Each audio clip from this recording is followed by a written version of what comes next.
All right, we are live on Facebook. Brian, if you're coming back in, you can turn your video on. There you go, perfect. And I'm gonna start it here as well on Zoom. Those that are on Facebook will see us first. We are now live and we're gonna be having people join in here. We're gonna take a moment or two to welcome. They usually start flooding in from the waiting room. And if you're coming in and you're on Zoom, whether you're on Zoom or you're on our Facebook Live, my name is John Norland. I'm one of the co-founders of Character Strong, and I'm excited to be with Dr. Brian Smith as well. And one of the things before we formally introduce and get started for today's webinar, introduce yourself. We would love to know who's with us. There's Chris, he's first. Whoop, whoop, he says, hey, where are you watching from today? Where are you joining us from? It's always fun to note, makes it a little bit more personal. We got Tucson, Arizona. Samantha is here. Jamila Parker is here. Was that New Jersey? Right on, social worker in New Jersey. We got Billy, Joe from Washington State. We got Redmond, Washington in the house. Pat in Honolulu, Hawaii is here. Leslie from Tomball, Texas. We got Barb from Forks, Washington. We got Vegas in the house. Taylor, welcome. Olympia, Washington. And Jennifer, Anna from Carmel, California. Covington, Washington. Lindsay, you were with us all day at a training, weren't you? And you're back again for more. A glutton for punishment. Sandy and Huron, Ohio. So many great spots. This is wonderful. Kingman, Arizona is in the house. Dr. Smith, we got Corvallis, Oregon. We got Los Angeles. We got Spokane Valley, Seward, Alaska, Bowie, Maryland. What a great diverse group area-wise of who is with us. Kansas City, Missouri. I see you there, Cheryl. Houston, Texas, Teresa. Norfolk, Virginia, Victoria. Diane from North Carolina. Another Houston, Texas. Bobby from Michigan. Racine, Wisconsin. Mary. Moses Lake, Washington. This is going to be fun. In fact, for those that are here, and we'll try to also be paying attention on Facebook Live, is let us know at any point what questions you have. You can use the chat. I'm going to be, after turning it over here to Dr. Smith, I'm going to be pulling questions that come in into a document so we don't lose them. So at any point, if you have a question that you'd like to ask, feel free to just put it right in that chat. And then whether it's in the middle of the presentation if the timing is right, but especially at the end, we'll make room for some questions. But it is my joy, my honor to introduce Dr. Brian Smith. He's full-time research scientist here at Character Strong. He just has a wealth of knowledge, experience, background when it comes not only to what he's going to be talking about related to understanding and managing emotions, but also in curriculum development. We're currently working on a big project at Character Strong, continuing to serve really pre-K through 12th grade, but recently digging in for our secondary schools, middle school, high school, and I'm sure he'll be talking about that today as well. So we are excited. Dr. Smith, I'm going to turn it over to you and let's dig in. It's the afternoon for some. In Hawaii, it's just barely after lunch. I saw someone from Hawaii, but let's dig in. And for those that are on the East Coast or beyond, thanks for joining us around dinner time as well. Indeed. Thank you very much. Just to give a really quick background so you have some idea who I am. I started working with kids right out of college, worked in treatment centers and whatnot, went back, got my MSW, and really tried to move away from working with intensely suicidal kids and all the radical stuff I dealt with in treatment settings. So I said, I know, I'll go into school social work.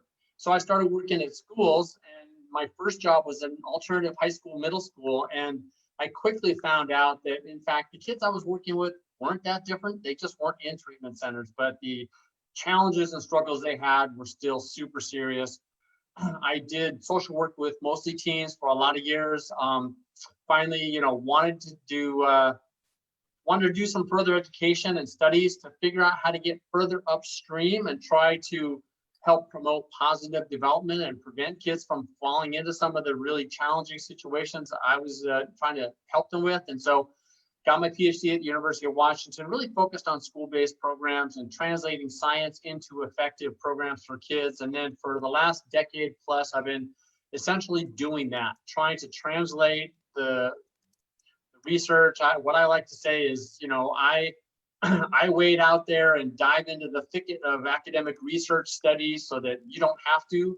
It's the needle in the haystack, trying to find stuff that people have done out of academia that's applicable and helps us figure out how to really support kids being successful and developing the way that we hope they will. And so now I have the pleasure of working with Character Strong, and this presentation today is obviously focused on emotions, both kind of what are they and how do we think about them, and how do we do a better job of not getting knocked off track by them. So briefly, where are we going today? I'm going to start with a little grounding exercise in a minute.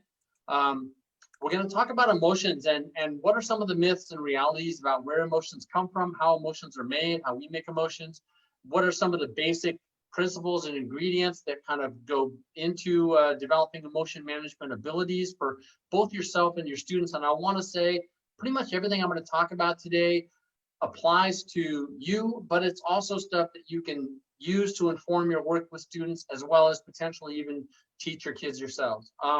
Then we're going to go into actual emotion management strategies and tools. What are some practical things that you can do to handle emotions and deal with difficult emotional situations? And then we're going to talk at the end about planning ahead, because it's often more effective to sort of anticipate and be able to come up with good ideas ahead of time than it is to try and make a snap decision in the middle of an intense situation. So let's do this contact points exercise. This is from an amazing book called Widen the Window. If you want to read a book, the best book I would frankly say out there on stress and trauma and coping and how those systems work in the brain. Widen the Window is an amazing book, but it's a heavy duty book. This is one of the basic things she talks that it's more of a metaphor, a neurological reality, but you can think of it as that we have sort of the survival brain and a thinking brain. And stress really happens in the survival brain, and the survival brain can't communicate to the thinking brain through language or vice versa. So this is one of the challenges that we run into, is stress lodges in and kind of sticks in and also comes from our survival brain. And how do we calm that survival brain down? How do we calm ourselves down so that we feel more grounded and so that we can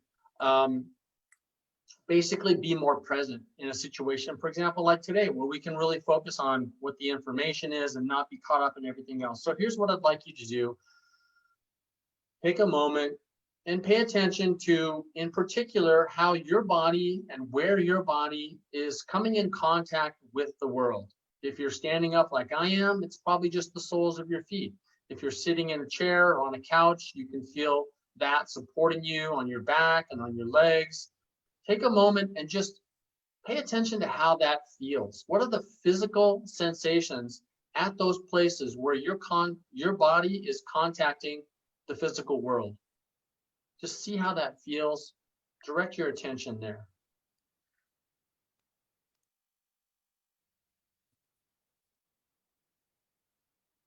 Now take a moment and just sort of run your attention through your body and see if you can spot any places where there's an uncomfortable amount of tension or stress.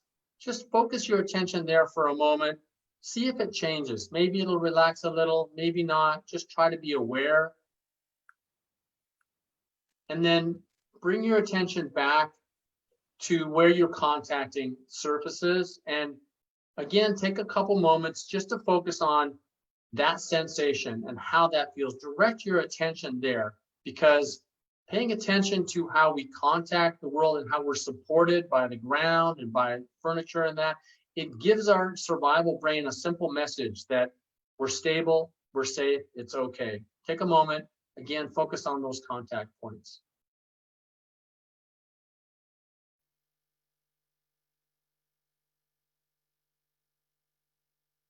Now go ahead and let your attention come back to where you are. Look around, notice the things around you.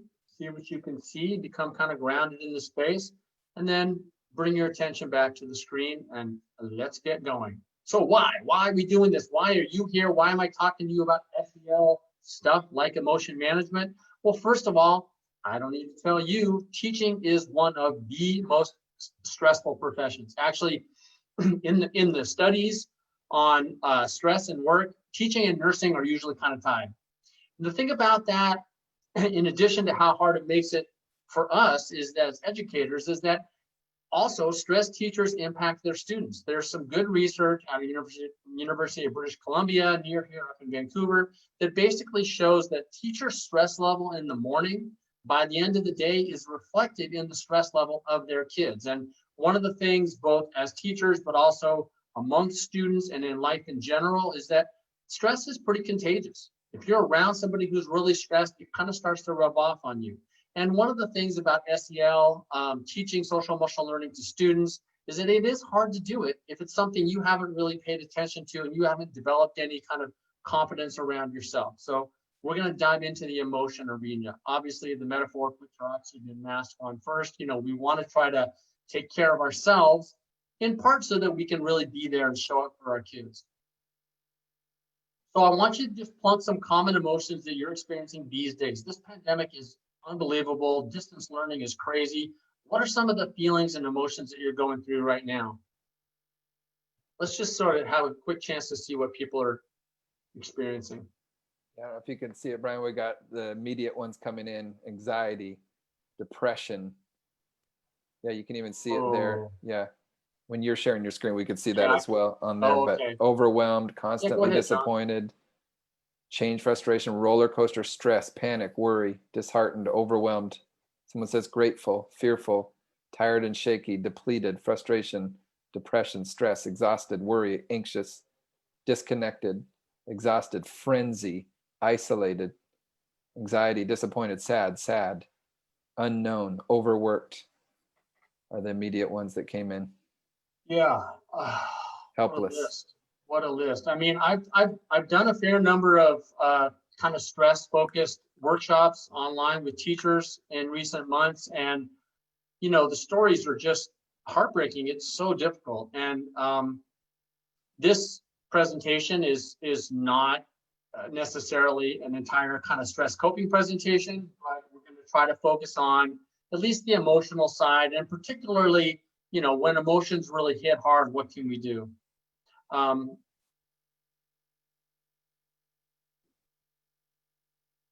So let's just talk about emotions for a sec. And this is the myth versus science piece. And the first myth is that we have emotion circuits in the brain. There are parts of our brain that produce emotions, and there's distinct pieces of the brain that do that.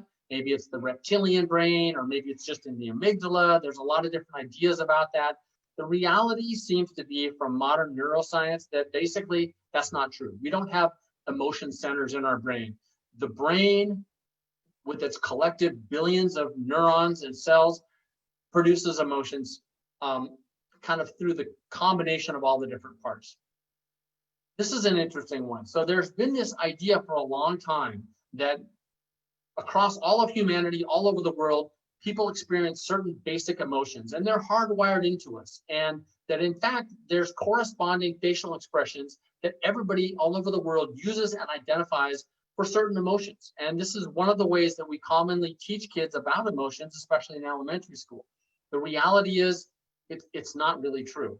I mean, so take a second and ask yourself what emotion I might be sort of showing you my face right now.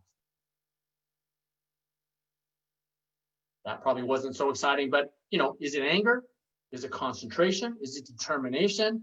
The reality is, just the other day, I saw somebody who was smiling and kind of laughing, but then when I listened to what they were talking about, they were actually talking about something really sad. It's not the case that there's natural facial expressions that just automatically happen for certain emotions. So really what we know now about emotions is emotions are the meaning that we make, that our brains make, of body sensations combined with predictions about like the situation that we're in.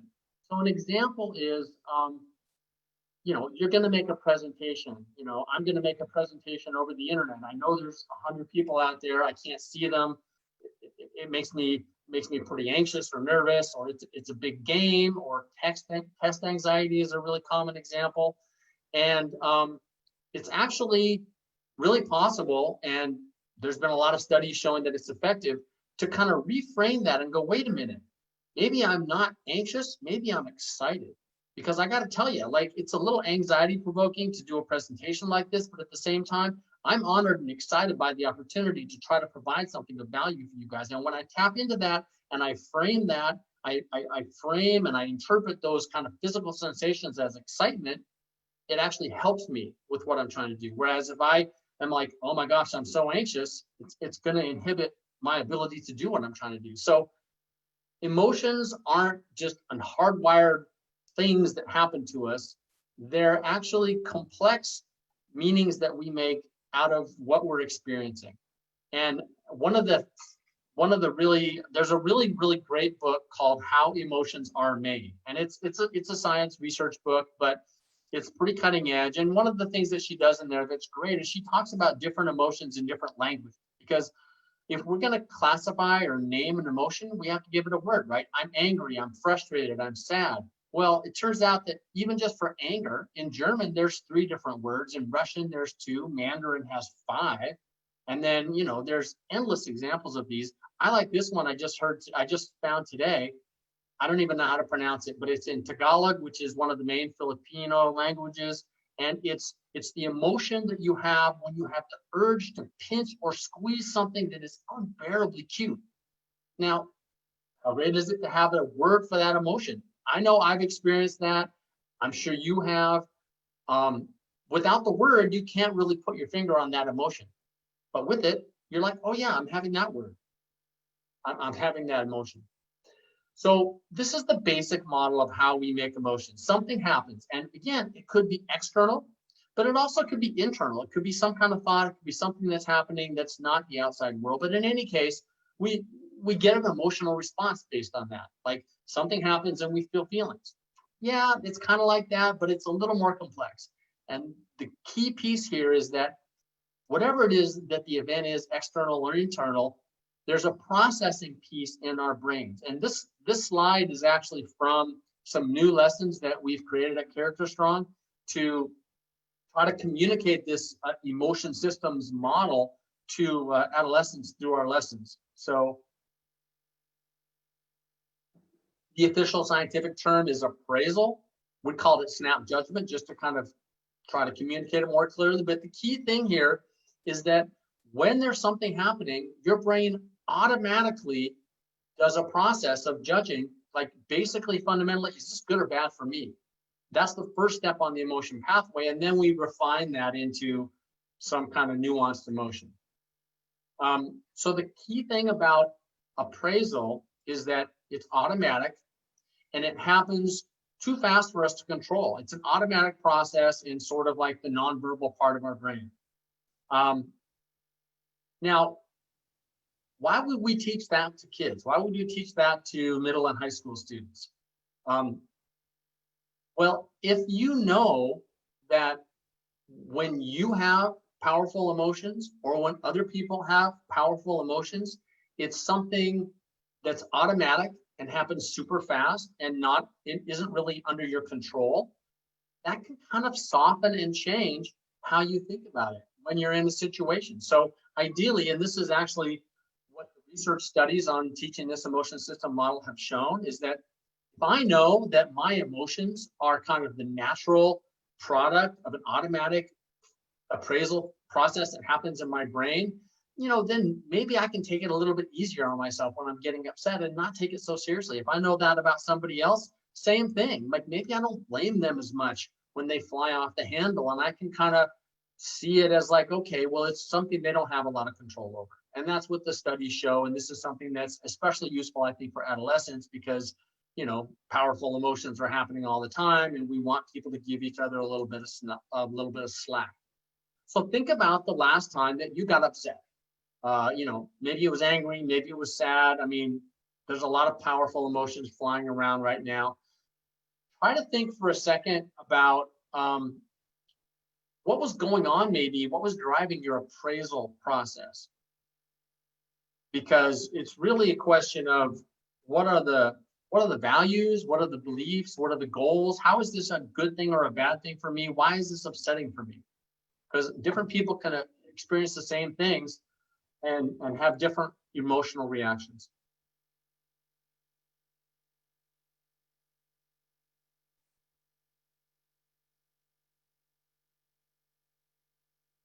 But since we're not here in person, I can't ask you to tell. I don't know how many of you are familiar with the author, Elena Aguilar. She's an educator who has written a book called Onward. And it's a book for educators. And it's about stress coping and resilience. And I highly recommend it.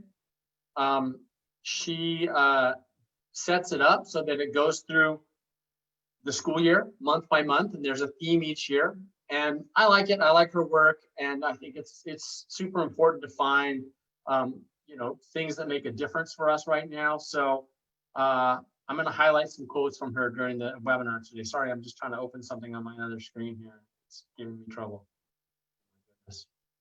Second. Okay.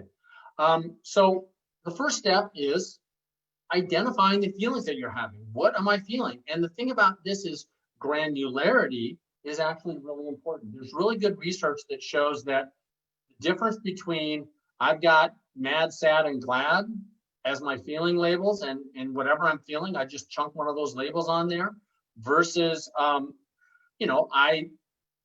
have a nuanced emotion vocabulary that I can kind of put my finger on, like, what am I feeling now? Am I sad, or am I embarrassed? Am I furious, or am I insulted? Those kinds of labels actually help make us better able to kind of begin the emotion management process. And actually granularity by itself, if you can label it, the more specific you can be, the more helpful it is. The next step is really about emotional awareness. And I think it's not just what am I feeling, but when it comes to emotion management, one of the things that's super important is how powerful is my emotion? How intense is it? Why am I having this emotion? And you don't always have to figure it out. And there's not always an easy right answer, but it can be helpful if you can, if you have the time and space to take a moment and ask yourself, like, okay, wait a minute. Why is this situation so upsetting to me? What's going on here? And I think one of the things that's important to think about, and this is kind of a stress-related concept as well, is that if I'm getting upset about this, there's something about this situation that connects to what's important to me. What are my, something I value, something that I want. It's affecting my well-being in some way. And it helps if you can kind of get at that. But it's not the key thing for emotion management. We're going to go through strategies that are basically aimed at kind of helping us get a handle on our emotions that don't necessarily require you to have a whole deep, understanding of where it's coming from, but it can be helpful. Acceptance, not avoidance. So let's just take a moment, and if you could throw some things in the chat here. What kinds of things do people do to not have to experience really difficult, unpleasant emotions that can actually make things worse? And John, if you could read out when people come up with a few ideas. Absolutely. Yeah, the first ones coming in are stay away from someone, alcohol, giving excuses, eating, burying them, drinking alcohol, drink, sleep more, drink, keeping silent, withdrawal, watching TV for hours, not saying anything, don't say anything, exactly. Minimize, avoidance, check out, watch TV, play on the phone, gaming, run away. They avoid. And, here's the thing. It's not like any of those things are bad in moderation. It's just that if the default becomes anytime I'm feeling difficult emotions, I just have to get away from it. The research shows, practical experience shows, that list shows that actually you're going to end up having more challenges and more problems and probably more difficult emotions than you did to begin with. So here's another Elaine Aguilar quote. Acceptance means recognizing that what is, and that, in that moment, even if we don't like it. And that allows us by itself to feel calmer and get clarity and see some paths forward. And what the research shows is actually just simply acknowledging and accepting how you're feeling is itself a powerful emotion management strategy. If you're fighting it, it actually strangely kind of magnifies it. If you can just recognize it, put your finger on like, well, what am I feeling? Maybe like, where's this coming from? Maybe not. But then just accept that it's there and it doesn't have to necessarily rule the day. That itself is a helpful step in the direction of emotion management. And again, distraction can be a helpful emotion management strategy, but only in small doses. Now, a lot of the stuff that we're going through right now, a lot of the feelings that people put into the chat, they're not easy. And there's reasons why we avoid them. Part of them is because they feel so bad, but sometimes part of the reason they feel so bad is that it kind of doesn't feel good in terms of how it reflects on us. You know, a lot of the feelings, honestly, that people bravely put in the chat, you know, those are sometimes difficult things to admit. So flip the golden rule. What I'm talking about there is the golden rule is treat others like you would want them to treat you. And flip the golden rule means treat yourself the way that you would want others to treat you. So self-compassion is a nice thing to add into the mix here around accepting and acknowledging difficult emotions. I mean, the fact is, none of us are superhuman. I mean, just the number of people that flip out that list of like really difficult things shows that basically what's going on right now for all of us is super difficult. And we have to take it easy on ourselves for the fact that we're struggling as much as we are. So, you know, say something kind to yourself, like literally when the difficult feeling comes up, you're trying to face it, you're feeling kind of ashamed, you're feeling kind of guilty. Just let yourself know it's okay. This is what everyone's going through. It's natural. This makes sense right now. I don't have to be perfect. I'm going to do my best. So why do we want to manage emotions in the first place? And I think that the simple way to put it is that, you know, emotions are really valuable and they're a central part of the human experience, but we don't necessarily always want to just react to them. We want to be able to respond to them, which really means be able to see what we're feeling and have the capacity to make a conscious decision or choice how we're going to handle the situation. So that requires that we have to pay attention to like what are the feelings and what might it mean, but then we want to be able to decide how to respond. And that is a thinking process, and that we know physiologically, neurologically, powerful emotions make it more difficult to think clearly, stay calm, think things through. And, you know, emotions themselves, they're super fast. They're not necessarily smart. You know, there's some tricky business around how we think about emotions. And on the one hand, we don't want to avoid them. On the other hand, just because we're feeling something, that doesn't necessarily mean that emotion is telling the whole story, you know, because again, remember the appraisal system, the quick, automatic sort of, your brain essentially is designed to keep you safe. And so what it's going to do in any given situation is make a snap judgment about, is this safe? Is this dangerous? Is this good for me? Is this bad for me? And in terms of evolution and in terms of survival, it's always safer to be overcautious. So the fact that your brain is, you know, kicking up these really difficult emotions, it doesn't mean that you need to follow it. It doesn't mean that it's the right message. So we want to be able to pay attention to it and then figure out some ways to step back and think about how to respond. So let's talk about some emotion calming strategies. And the simplest, most common, most accessible, take it anywhere you want strategy is really deep breathing, simple as it sounds. Here's Elena. Breathing is the fastest way to interrupt the havoc of intense emotions and shift the experience. you can imagine being a frog floating out of the lily pad. There's a ton of research on deep breathing. And honestly, years ago, I was kind of a cynic. And I've done a lot of research review on this. And the reality is, these places, everybody who's really paying attention to stress and emotional coping, they all pretty much have shown through research studies that actually it can be really helpful. So here's a couple of examples about what some of the benefits of deep breathing are. So to begin with, like I said, powerful emotions disrupt cognitive function.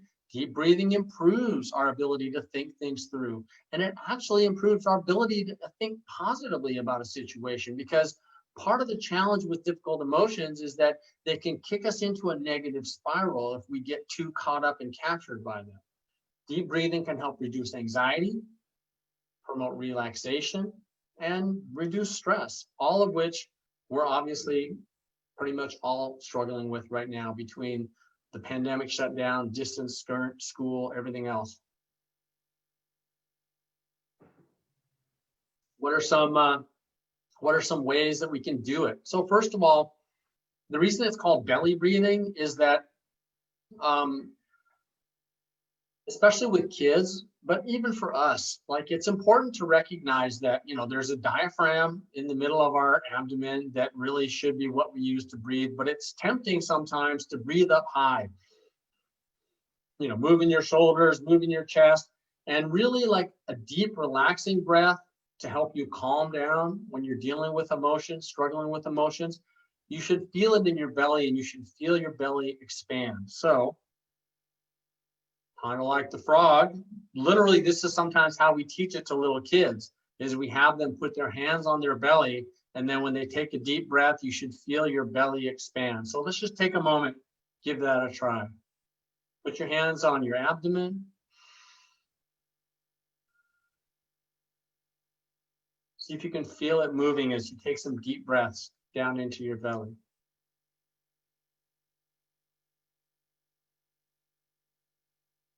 Now, how exactly to do deep breathing? I've done, as much lit review as I can on the science of this. The only thing I was really able to find is that there's some evidence that if your exhale is longer than your inhale, for some reason, that's especially calming.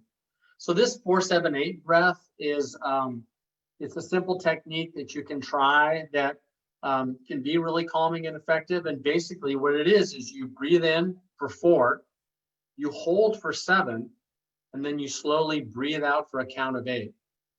So follow along with me. I'm going to count it because I can't do it and breathe at the same time, but let's just give this a try. So breathe in, 1, 2, 3, 4. Hold, 1, 2, 3, 4, 5, 6, 7. Breathe out, 1, 2, 3, 4, 5, 6, 7, 8. Now, what I find with something like this, if I'm trying to breathe out slowly, is that if I sort of purse my lips, make it a little harder, it kind of slows it down, because sometimes it's like, breathe out slow. Oh, I'm done. So it's one to experiment with. But this one, you do 3 or 4 of these, nice and slow, maybe slower than I counted it out, depending on how it feels for you. It can be helpful. This is a great one. The figure 8 breathing is essentially combining deep breathing with essentially a distraction and kind of a physical movement. So what you do is you're going to trace the figure 8. You can do it on your palm. You can do it on your desk. You can do it in the air. It's a nice one for kids because they can do it like under their desk so that people don't necessarily notice. And of course, it's, in halfway, out halfway. So I'm going to trace it on my hand. And let's just give this a try really quickly. So in, out. Deep breath in and out. One more. In, out. And of course, there's lots of different ways to do deep breathing. These are a couple of specific examples. But the nice thing about it is that the more you practice it and the more you spend a little time doing some deep breathing and feeling the relaxation response, then the more that your body kind of get used to it, so that when you do it, it actually works more quickly. And again, you can take it with you anywhere. It can be one breath, just that little mindful moment where you're like, or, you can spend a little time doing it. Let's get back to emotion granularity for a second. So what the research on this says is that, in fact, the larger emotion vocabulary you have, the more emotion words that you have that you can use to label your feelings, the higher your emotional intelligence. And research on kids shows this: the more emotion words they know at a given age compared to their peers, that actually is linked to better academic performance and better social behavior. Now, let's be realistic. It might not be just the fact that they know more emotion words, because that's correlated with other stuff like family education level and who knows what. But there's good research to say that it matters, and it's something that has been done with some social emotional learning programs that focus on this, that have shown that if you improve kids' emotion vocabulary, it actually has positive benefits. Same thing with adults, and this is kind of a more of a health focus. Adults who have a larger emotion vocabulary are able to put a more fine-grained level of labels onto their feelings, actually seem to have better health, go to the doctor less, use less medication, don't stay in the hospital as long. And so there's an emotion management strategy that this connects to called Name It to Tame It. It's powerful. It's been shown to sort of shift the brain activity into more of a thinking mode out of a purely emotional mode. And it's, again, super quick. You can do it out loud, you can do it to yourself. But the idea here is that when you're feeling something really strong, take a moment and just try to put your finger on, like, what am I feeling? Name it. Now, self-distancing is something that applies to both thoughts and feelings. And again, if our goal here is to be able to experience difficult situations, be able to experience powerful emotions, and respond in the way that we want to, instead of just kind of react and be driven by them, something that really helps is to get a little distance. The concept here is basically like, you have feelings, but that's not who you are. And the feelings aren't always like the most truthful, helpful representation of reality. They oftentimes want you to go in certain directions that might not be actually where you want to be going. Here's just a little quip here, but see the thoughts, don't beat the thoughts, because it's the same thing with thoughts. Our minds automatically generate thoughts all the time. Take a moment, not right now. And, if you've ever tried to meditate, you've probably noticed this. If you try to just sit quietly, pay attention to your brain, and just stop your brain from making thoughts, well, it's really hard to do. The thoughts just keep popping up because the brain, that's how it works. It's how it works. It automatically creates thoughts. And those thoughts are just thoughts that the brain has popped up. They're not always the truth. They're not always helpful. Sometimes they are. We want to be able to see them and then kind of step back a little and go, well, how do I want to respond to this? Let's see. Here's a nice little video about that I really like. See if this works. Here we go. The human mind is an amazing tool that enables us to transform our lives in all sorts of ways. But it has a dark side. The dark side of a human mind is that it's quick to criticize us, blame us, judge us, find fault with us, and put us down. So here's a little exercise to help you unhook from those unhelpful thought processes, to take the power out of them, take the sting out of them. It's called thanking your mind. So whatever your mind says to you, no matter how mean or nasty or hurtful it is, just with a sense of humor and a sense of playfulness, you reply, "Thanks, mind. Thanks for sharing." So your mind says, "You're an idiot. You are such a loser." "Thanks, mind. Thanks for sharing." "Your tricks won't work on me, mate. You're still a loser." "Thanks, mind."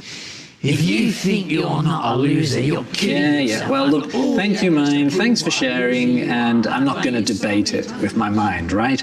As I'm more interested in doing this stuff over here. So I'm just going to let my mind prattle on, and I'm going to put my attention and energy into doing the stuff that matters. So I really invite you to kind of take this technique away and play around with it. Have some fun with it. Do it with warmth. Do it with playfulness.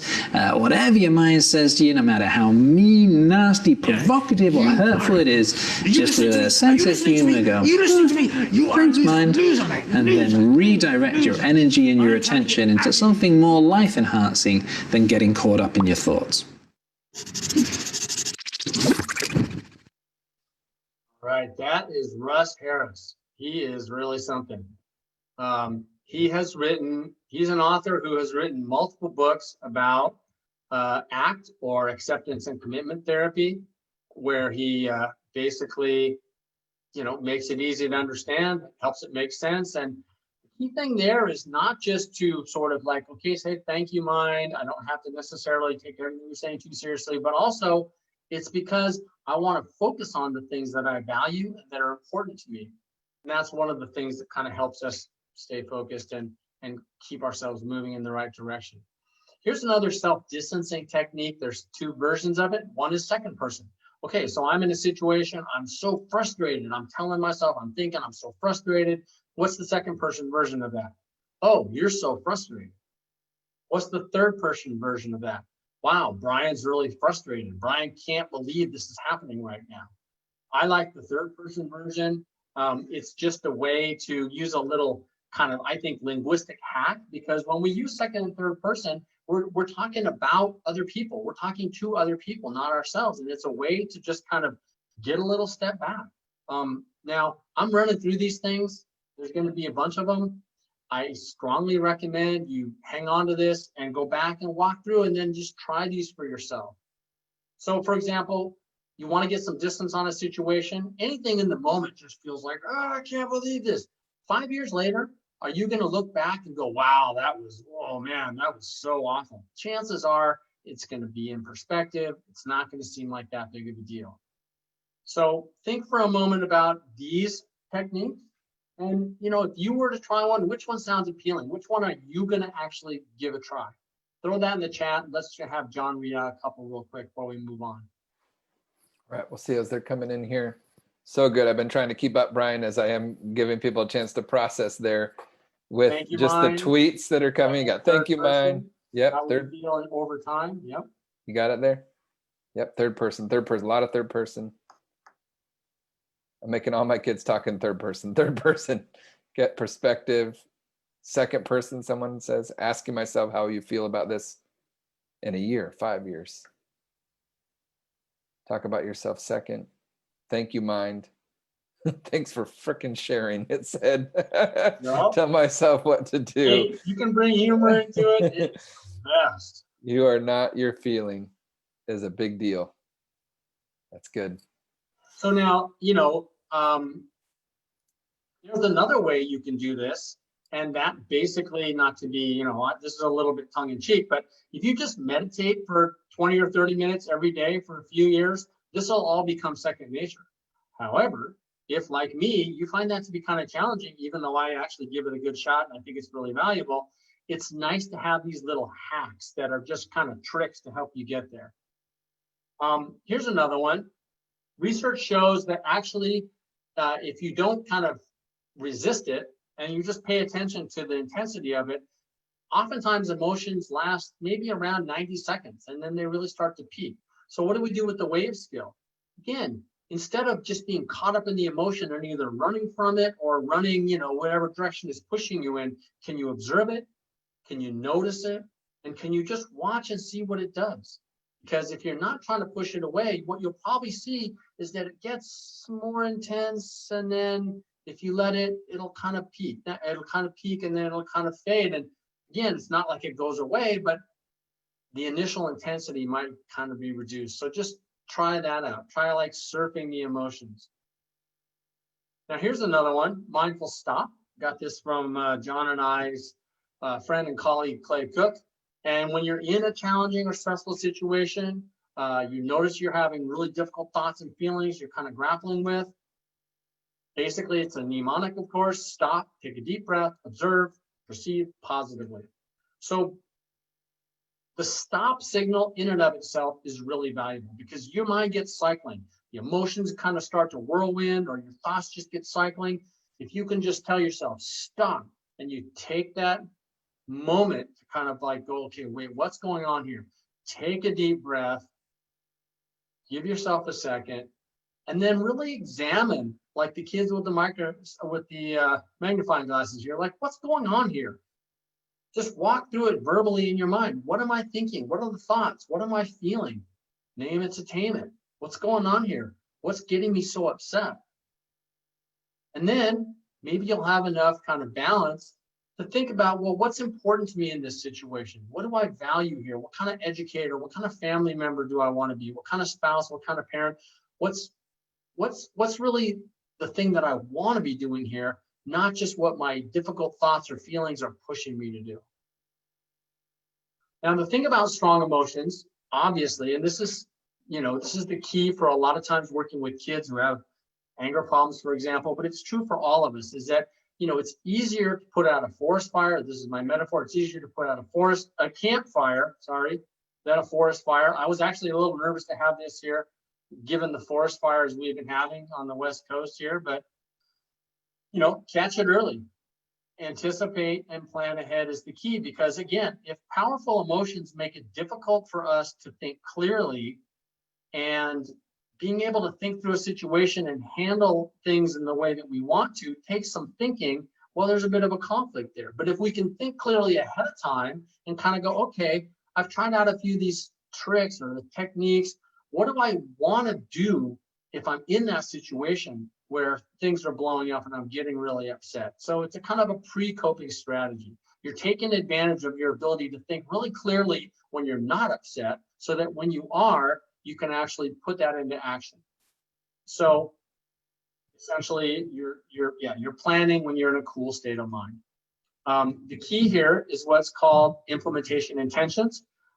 There's 15, 20 years of research on this, including neuroimaging, and it shows that, I'm going to tell you what they are in a second. Implementation intentions basically make your behavior that you're trying to do more automatic, and they make, in the instance of like things that, when people have goals and they look at just like make a goal versus, hey, make a goal and now put it into an implementation intentions, the implementation intention people are twice as likely to achieve their goal.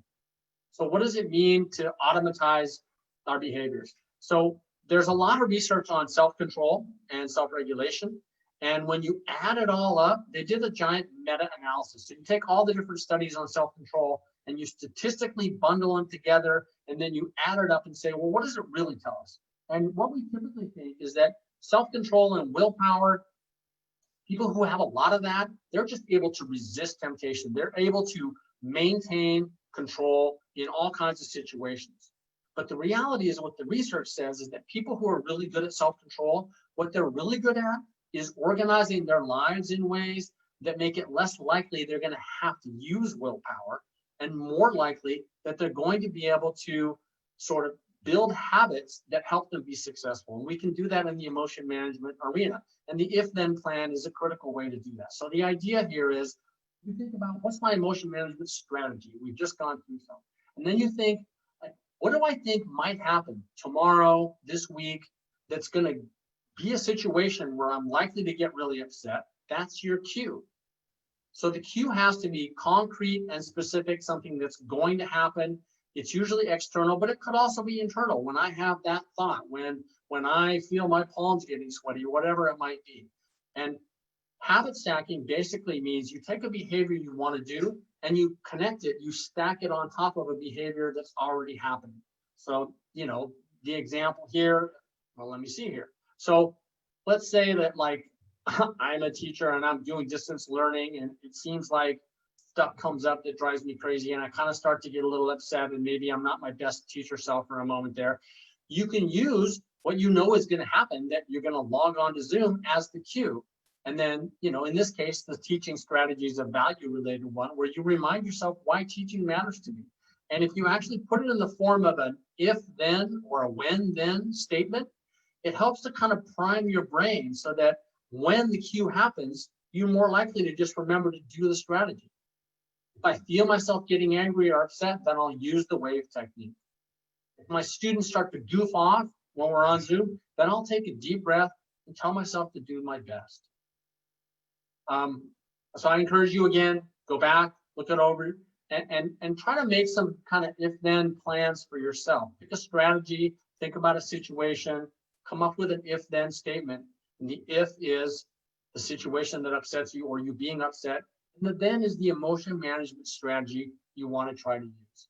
Now, I couldn't leave this out because the reality is it's not like our emotions are detached from the rest of our lives and our bodies and everything else. The reality is we know that difficult emotions are much more likely to come up, and our ability to handle difficult emotions really gets dragged down when we don't have good physical well-being. Because again, what are emotions? Our emotions are a meaning that we make out of things that are going on with our body. And when things that are going on with our body aren't good, we're more likely to think of and make difficult emotional interpretations of that. So illness obviously is a problem. I don't know if you know this term hangry, but I've been there, I've seen it.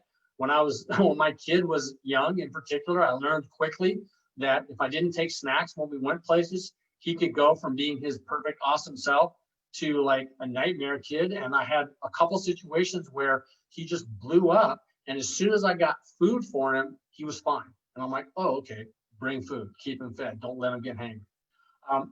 Exercise, regular exercise, obviously makes a big difference. Getting hurt is a big deal. I've got an injury right now, and it makes me mad, and it keeps happening. I keep getting, I keep feeling it. These things make a big difference. But really, these days, I think it's the loneliness, isolation that can be such a trigger for difficult emotions. And I think the key is really making the extra effort to reach out and connect with people in any way that we can right now. Obviously, anxiety and depression ramp up the difficult emotions. It's important to recognize that having some fun, finding some relaxation, some things you enjoy, increase positive emotions. So there's one thing on that list that was left out, and this is what the research shows is the single most important thing for both brain and body, and I would say emotional health. Think for a moment what I didn't mention that you think might be the answer here. How much time do we have? I'm going to keep going instead of having you chat on it because we're getting close. It is sleeping. How cute is that picture? So if you don't get decent sleep, and that's both amount and quality, and 7 seems to be the minimum pretty much across the board for adults. It's closer to 9 for teenagers. If you don't get enough sleep, you have elevated rates of depression and anxiety. It actually really ramps up your emotional reactivity. So how often you have to deal with difficult emotions, it ramps down your cognitive control. So your ability to think calmly through situations where you're upset goes down. Poor decision-making, higher impulsivity, which is reacting instead of responding. So really, you got to pay attention to sleep if you want to handle and be able to kind of stay on top of your emotions. So really quickly, I want to have time for some questions. So essentially, emotions are the meaning that we make rapidly and automatically in our brain out of things that we're experiencing in our body and in the environment. It's not our fault. It's not something we do on purpose. It just happens. The goal is to be able to respond to those emotions instead of being driven by them impulsively. It helps to be aware of exactly what we're feeling, especially if we can put more of a fine-grained label on it. And how powerful is the emotion? Because it can make a big difference what your response is going to be and what it takes. Something I didn't mention, but if you're really upset, one of the most powerful ways to get yourself in check is to do some kind of intense physical exercise for just 5 minutes. Run up and down the stairs just to get the emotional kind of cortisol stress chemicals out of your body. Accept what's happening emotionally, pay attention to it, acknowledge it, don't try to escape and avoid it. That can be helped by self-compassion. I've got a whole list of emotion management strategies in this presentation I hope you'll revisit and use to sort of plan ahead through making an if-then statement. So, John? Yes, we have a couple questions, and there might be also This is an opportunity, if you haven't asked one, that you can drop it in the chat. But one question early, it was a comment and then question, said deep breathing. I have teachers that encourage students to do animal breathing or cocoa breaths, though it is not deep or belly breathing. This is the science that I've been wanting, exclamation point. Then it's a question. Are short and quick breaths even effective with the idea of wanting to calm down and center oneself? They're effective. I just think that they take you in the opposite direction. I mean, hyperventilating does not calm you down. Short, quick breaths. I mean, I think the only advantage of that is that you're maybe focusing on doing it instead of focusing on the emotion. But we know that what really helps people calm down, including kids, is slower, deeper breaths. They talk about things like pretend you're blowing on a bowl of soup. There's all kinds of metaphors to use, but it is deep, slow breaths that really are helpful. That's what the science says. It's good. There was one, it's more like a comment, but I think it's one that can be responded to, and you can come back because it was in the middle of like a key point that you were sharing, and someone in a response to that said, so the difference between saying they are bipolar versus they have bipolar disorder was a comment that was given at some point in the middle of it. I just didn't want to miss it. Was it maybe connected to? You know, I feel like it's not.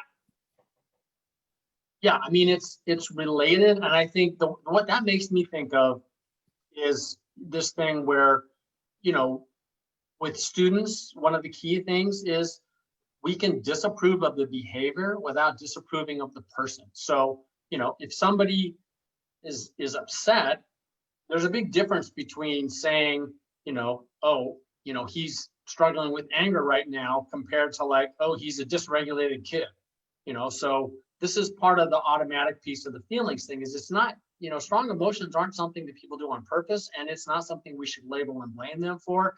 And that's true whether, you know, I think it's kind of connected to the thank you mind idea, right? So if you're struggling with anxiety, it's nice to be able to step back from it a little bit and say, oh, well, I'm having anxious thoughts, as opposed to, wow, I am just so anxious and I'm an anxious person and that's how I think of myself. It's probably more helpful to think I struggle with anxious thoughts. Yep, and that's what I think that Bobby put in the chat, that it was a part of the you are not your emotions part was what that was being dropped into. It says, let's see.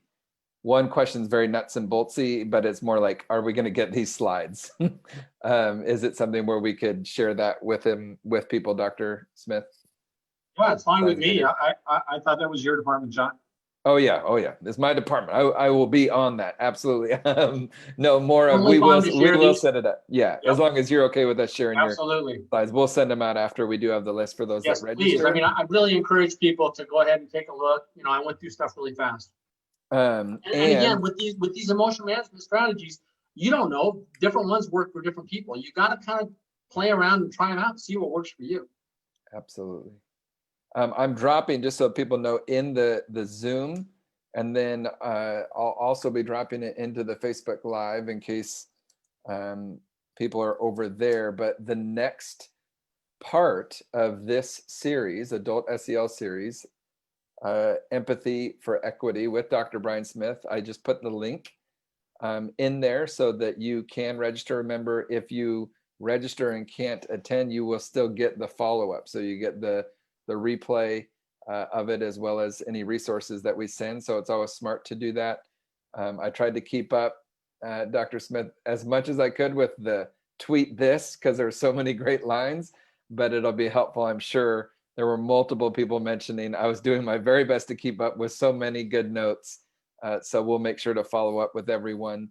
Kind of final chance, if you do have a question, feel free to drop it in the chat. I do want to mention a couple of things. If you like this type of thing, whether it's webinars, on-demand PD versus live, we do have some on-demand professional development at Character Strong. Dr. Brian Smith, I'm sure we'll be adding some courses over the time. It's a living thing. So we're always adding more to this on-demand PD. He mentioned Dr. Clayton Cook, who has courses on there as well. It's something that schools are using, especially during this time, to go at your own pace, to come back to key topics. And so we're really excited about this series that Dr. Smith is doing on these free live webinars as well. You can email for any direct questions there to brian@characterstrong.com. And we're grateful for everyone. I just want to make sure I don't miss a question here, Brian. Let's see. Lots of thanks coming in. Great, my focus right now. Let's see. Self-care. Okay, appreciate it. Well, thank you everyone for attending, whether it is live on Facebook or here on the Zoom. Dr. Smith, thank you so much for your time. We are doing some fall trainings as well that are live. That'll be the final piece I put in the chat today. And here are some different dates and where you can get more information. But excited to continue to be doing this work together with you, Dr. Smith, and for your guidance and wisdom. And we just know that the adult SEL piece is critical to this work, that as adults, educators, we need it as much as the students. And so this was in many ways not just enlightening, but it continued that reminder, almost that sense of calm that was needed. And to me, my biggest takeaway today, that visual in the video just really stays with, right? That what our brain is maybe saying or our mind, and like even that idea, there was people saying in the chat, like, I'm just gonna, like I was literally talking to my mind. And I think that was incredibly helpful. So grateful for you today. Thank you for sharing. And check out Russ Harris's books. They're great. Awesome. And Thanks so much for showing up, everyone from all over. I really appreciate it. I hope this has been helpful. All right. Have a great night, everybody.